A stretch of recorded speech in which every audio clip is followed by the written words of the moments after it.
raduje što se bliže katedrali.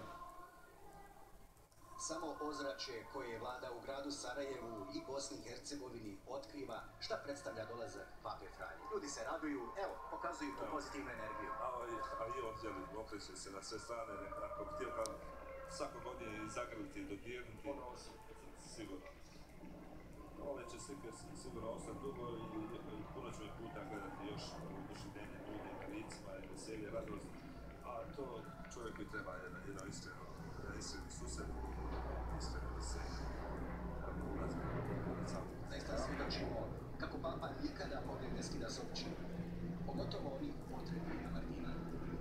On će ostati sigurno zabilježen u povijesti, osobno kao Papa koji je volio siromahe, odbačene, oni koji su na marginama postavljeni, a ne samo da je to pokazano, nego i zahtjeva od nas svih u crkvi, svećenika, dobnika, osobno Franjevaca koji je ponovio nedavno svih Franjevcima kad su ga posjetili Vatikan.